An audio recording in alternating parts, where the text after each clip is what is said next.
네, 안녕하세요. 이번 시간에는 저희가 이제 수업에서 다뤄볼 아마존 웹 서비스 AWS라는 거에 대한 기본 개념에 대해서 설명드리도록 하겠습니다. 네, 이번 시간의 학습 목표는 다음과 같습니다. 먼저 AWS 이제 개념을 정확하게 이해하고 이 AWS를 이제 사용했을 때 장점을 살펴보고 AWS에서 제공하는 서비스의 종류들을 살펴보고요. 그다음에 이제 저희가 실습을 이제 본격적으로 하기 위해서 AWS에 회원 가입을 하는 방법을 진행해 보도록 하겠습니다. 네, 그래서 이제 본 수업에서 다루는 아마존 웹 서비스, 줄여서 이제 AWS가 무엇이냐라는 거에 대해서 먼저 살펴보면은 이 AWS는 Amazon.com, 우리나라에서는 좀 유명하지 않긴 하지만 전 세계적으로는 이제 압도적인 판매 플랫폼이죠.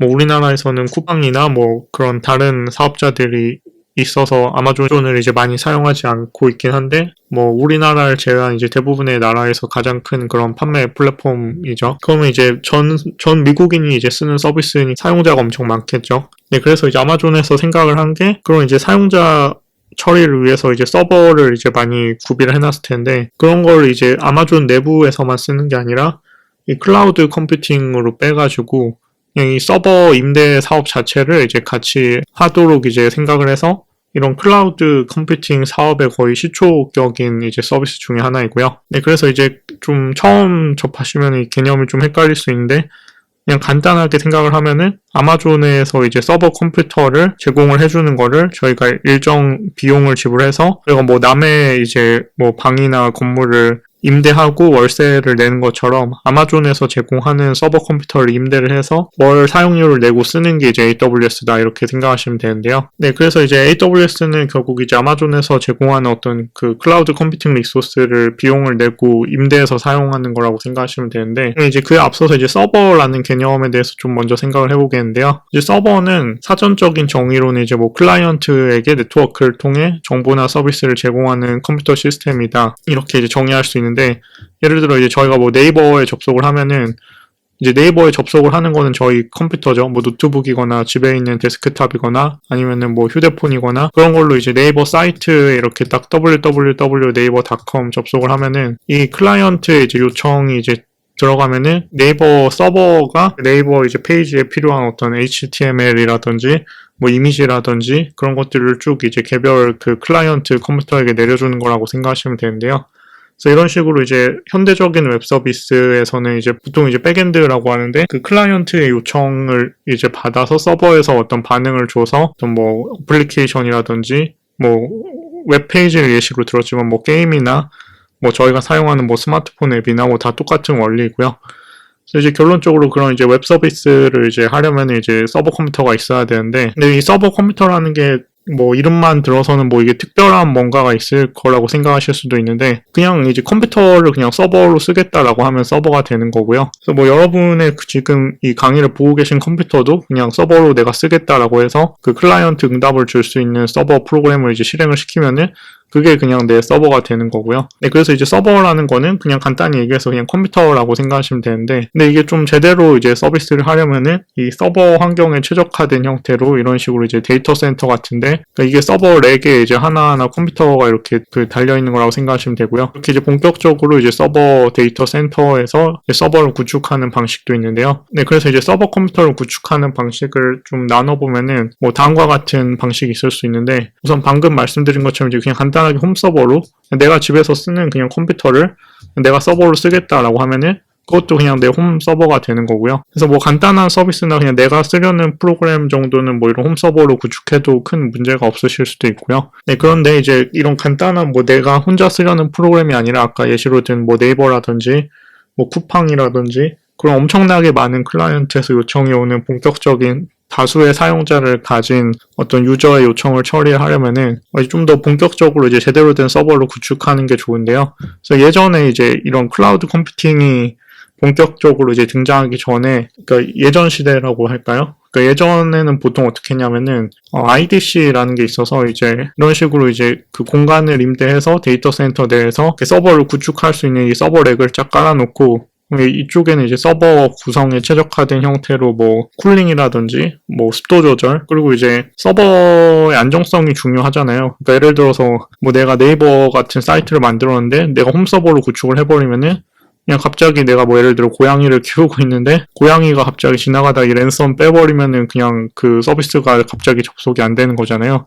그래서 이제 그런 뭐 홈 서버는 어떤 여러 가지 위험이 있을 수 있기 때문에 그런 네트워크 관련된 것도 회선도 딱 최적화해서 좀 더 안정적으로 이제 서비스 할 수 있는 이런 데이터 센터 내에 이 서버 렉에 이제 서버를 설치해서 운영을 할 수 있는데, 예전에 IDC에서는 이제 어떻게 했냐면은 지금 AWS도 이제 월 비용을 내고 임대를 하는 것처럼 예전에는 이 IDC 내 서버 공간을 이제 임대를 해서 그 공간 내에 이제 내가 실제 컴퓨터를 이제 구성을 해서 여기다 이제 내가 그 사용할 컴퓨터를 설치를 해가지고 이 IDC 공간 내에 서버를 설치해서 거기서 이제 서버를 운영하는 형태가 이 클라우드 컴퓨팅 시절 이전에 이제 운영하던 방식이었는데요. 그래서 이런 이제 뭐 IDC에 공간을 임대해서 거기 내 컴퓨터를 설치를 해서 이제 사용을 하는 형태였는데, 지금은 이제 대부분의 뭐 현대적인 어떤 기업들, 뭐 현대적인 이제 웹 서비스는 거의 다 이제 클라우드 컴퓨팅, 저희 강의에서 다루는 이 AWS 같은 것들로 이전이 되고 있는 추세이고요. 네, 그래서 이제 개념적인 용어를 좀 더 설명을 드리면은 지금과 같이 이런 AWS 같은 클라우드 서비스를 이용하는 걸 이제 클라우드라고 하고, 홈 서버나 뭐 IDC에 직접 서버를 설치하는 것처럼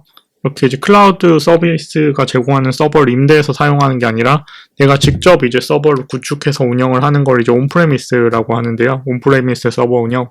그래서 이제 뭐 각각의 이제 뭐 장단점이 있을 수 있는데 몇 페이지 뒤에 설명드리겠지만, 이제 최근에는 이제 AWS 같은 걸 사용하는 거에 이점이 이제 분명히 더 많기 때문에 대부분 이제 온프레미스 환경으로 이렇게 자체적으로 뭐 IDC나 아니면 회사 내 서버실에서 서버를 직접 구축을 하는 것보다는 클라우드 서비스로 이제 운영을 하는 형태로 대세가 바뀌고 있는 추세이고요. 네, 그리고 이제 클라우드 서비스를 좀 종류에 따라서 인프라스트럭처에서 서비스, 플랫폼에서 서비스, 소프트웨어에서 서비스에서 IaaS, PaaS, SaaS 이렇게 좀 나눠서 부르기도 하는데, 이거는 이제 컨트롤하는 레벨을 어디까지 하느냐에 따른 차이라고 생각하시면 되는데, 지금 저희가 강의에서 배우는 이제 AWS는 이제 인프라스트럭처에서 서비스라고 하는데, 한마디로 되게 디테일한 어떤 로우 레벨의 어떤 수준까지 이제 컴퓨터의 다양한 기능들을 이제 조절을 할 수 있도록 제공을 하는 서비스라고 생각하시면 되고요.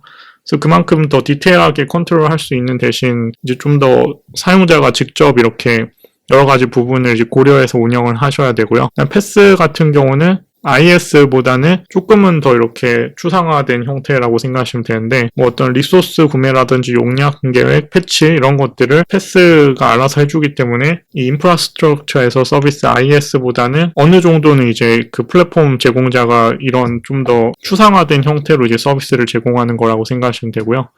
그래서 이렇게 좀 더 추상화 레벨에 따라서 이제 IS,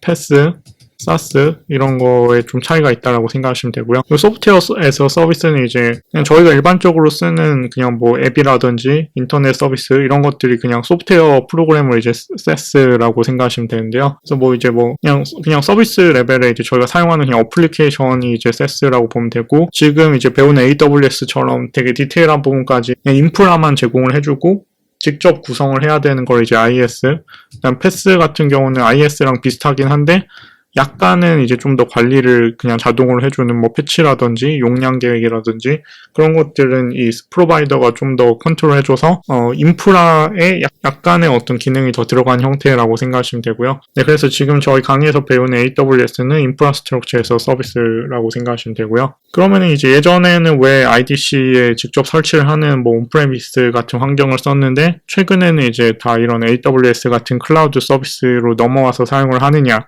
이게 이제 사실 중요한 부분인데요.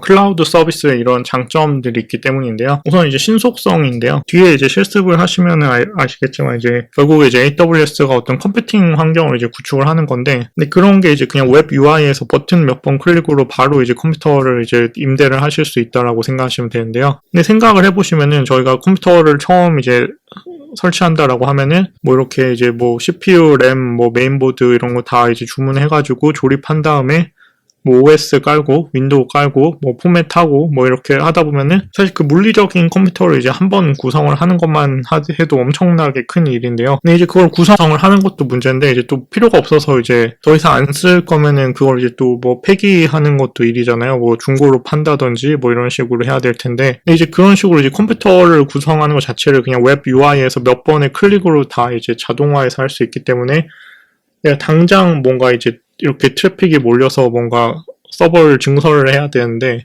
그럴 때 이제 뭐 컴퓨터 뭐 주문하고 하면은 뭐 최소 며칠은 걸리겠죠. 그런 거에 비해서 이제 AWS를 사용하면은 그냥 몇 분 내로 바로 이제 서버를 이제 증설할 수 있기 때문에 그런 신속성 면에서 이제 장점이 있고요. 그리고 두 번째로 이제 유연성인데요. 그러니까 내가 예를 들어 운영하는 어떤 웹 서비스가 보통에는 이제 뭐 사용자가 뭐 예를 들어서 그냥 뭐 100만 명 정도 이제 들어오는데 어떤 특정 날에 내가 이제 뭐 할인 쿠폰 이벤트 같은 걸 해서 그날에만 갑자기 뭐 1000만 명이 들어왔다 이러면은 기존에 이제 서버 사양으로는 이제 100만 명까지는 커버가 되는데 1000만 명은 커버가 안 되면서 이제 서비스가 다운이 될 수 있는데 근데 이제 AWS를 사용하면은 뒤에 설명드리겠지만 뭐 오토 스케일링 같은 기능을 쓰시면은 필요할 때만 그렇게 이제 트래픽이 몰릴 때만 내가 원래 운영하는 뭐 서버가 이제 10대였는데 갑자기 이날은 이제 많이 몰리니까 이날만 100대까지 늘렸다가 다음날부터 이제 이벤트가 끝나서 다시 이제 적은 사용자로 넘어온다라고 하면은 다시 이제 10대 서버로 줄여서 이런 식으로 이제 잠깐만 이제 서버 대수를 늘렸다가 트래픽에 따라 이제 또 이제 서버를 줄이고 이런 걸 이제 유연하게 할 수 있기 때문에 이런 부분이 이제 온프레미스로 운영하는 것에 비해 엄청 큰 장점이라고 볼 수 있고요. 그 온프레미스로 운영하면은 이때를 대비해서 뭐 100대로 증설을 했다라고 하면은 다음날부터는 다시 또 10대만 필요하니까 이제 90대 서버는 낭비 자원이 되는 거잖아요. 그런 것처럼 이제 유연성 면에서 엄청난 장점이 있고요. 네, 그 다음에 이제 세 번째로 이제 경제성인데 이 부분은 이제 우선 온프레미스 자체는 이제 한번 이제 구축을 하면은 뭐 추가적으로 뭐 데이터 센터 임대 비용 이런 거만 내면 돼서 초기 투자 비용이 큰 대신에 추후에는 약간 좀 더 운영 비용은 이제 좀 더 저렴할 수 있지만 근데 이제 클라우드 서비스는 그냥 사용한 시간만큼만 이제 시간 단위로 차징이 되기 때문에 아까와 같은 뭐 이렇게 갑자기 몰렸을 때도 이게 100대분의 비용을 하루치만 내고 다음부터는 이제 10대 부분의 비용만 내면 되기 때문에 이렇게 시간 단위로 이제 차징되기 때문에 훨씬 이제 경제적으로 이제 내가 쓴 만큼만 딱 요금을 낼 수 있다라는 장점이 있고요. 그래서 이런 이제 신속성, 유연성, 경제성 같은 여러 가지 장점이 있기 때문에 최근엔 서비스 운영 환경을 이런 AWS 같은 클라우드 서비스로 옮기는 게 이제 대세가 된 추세이고요. 네, 그래서 이런 형태로 결국에 어떤 서버를 임대해주는 사업을 하는 게 이제 클라우드 서비스라고 생각하시면 되는데 근데 이런 사업을 할 수 있는 회사가 많지 않겠죠. 이런 대규모 서버 인프라를 가진 회사가 이제 많지 않으니까. 이런 서버 인프라 임대 사업을 하는 클라우드 컴퓨팅 사업을 하는 대표적인 회사가 지금 저희 강의에서 배우는 AWS가 있고 아마존에서 운영하는 거고요. 그다음에 이제 구글에서 운영하는 구글 클라우드 플랫폼 GCP라는 거와 이제 마이크로소프트에서 운영하는 애저라는 클라우드 서비스가 있고요. 그래서 뭐 이 세 가지 서비스 다 최근에는 이제 많이 사용하고 있는데 AWS가 이제 제일 처음 시작했고 또 이제 점유율도 가장 높아서 클라우드 컴퓨팅 서비스 하면은 이제 AWS가 대표적이다 이렇게 생각할 수 있고요. 네, 그래서 이제 저희가 아는 뭐 대부분의 IT 기업은 그냥 다 AWS 상에서 돌아가고 있다라고 생각하시면 되고요. 뭐 여기 이제 안 적었지만 현대적인 어떤 IT 기업의 서버의 거의 이제 대부분이 AWS를 사용하고 있다라고 생각하시면 되고요.